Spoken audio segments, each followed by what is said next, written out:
Ano nga ba ang sikreto ng bahay na ito? Bakit viral ito? Totoo bang may tinatay dito? Hindi mo na kailangan mag-comment ng pasend. Dahil sa video na to, malalaman mo ang tunay na kwento sa likod ng larawang ito. Ako nga pala si Nix ng Book of Bad Ideas. Kung mahilig ka sa twisted stories, follow ka na sa amin. Ayon sa mga sinasabing video, nagsimula ang lahat last year sa Chaong, Quezon. Dito daw matatagpuan ang abandonadong bahay. May magkakabarkada daw na taga-PUP na magbabakasyon sa lugar. 5 sila sa sasakyan at papunta daw sila sa Tali Beach. Yun nga lang, nawala ang mga ito. Kaya nagtanong-tanong sila. Tinuro naman ng mga lokal ang tamang daan. Pero dahil nagmamarunong ang magbabarkadang ito, hindi sila nakinig.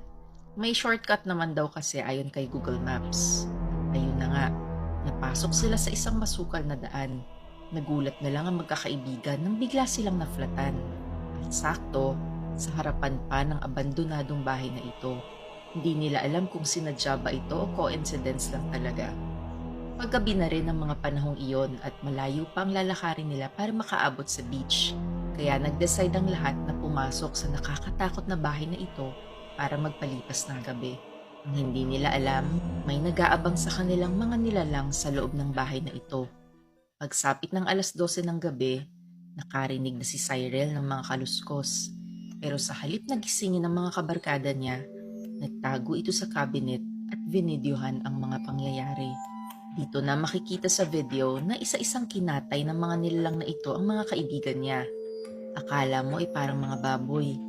Tahimik si Cyril habang kinukuhanan ng video ang buong pangyayari. Hindi niya rin alam kung ano ba ang mga nilalang na ito. Mga aswang ba? Nang matapos ang pagkatay sa mga kaibigan niya, nakakita na ng pagkakataon na makatakas si Cyril. Pero nakita din siya ng mga ito at sinunod siyang kinatay. Hindi lumabas sa balita ang kahindik-hindik na krimen na ito. Naging missing persons lang sila. Ngunit kamakailan lang, merong isang lokal na nakakita ng cellphone ni Cyril na naiwan sa cabinet. At dito na napanood ang video ng naganap na krimen. In-upload niya ito kaya naging viral ang litrato ng bahay na ito. At yan mga buddies ang nakakatakot na kwento na galing raw sa video.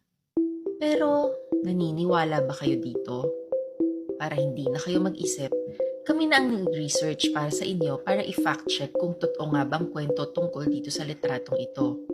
At ang totoo, clickbait lang siya. Huwag maniwala sa mga taong nagsasabing ipi-PM sa inyo ang video. Baka maloko kayo ng mga phishing scam. Ang litrato na ito ay hindi sa Pilipinas, kundi kuha sa isang abandonadong bahay sa Detroit, US. At walang krimen na nangyari dito. Sadyang naluma lang talaga ang bahay na ito dahil sa heavy snow at napabayaan na rin. Madalas, ginagamit ang litratong ito para sa mga scary stories, lalo na sa Reddit. 6 years ago, naging viral na yan. At ngayon, nagiging viral na naman ulit. Tiyan ang tunay na kwento sa litrato ng abandonadong bahay na yan. Hanggang sa muli mga buddies, kita-kits sa Dilem.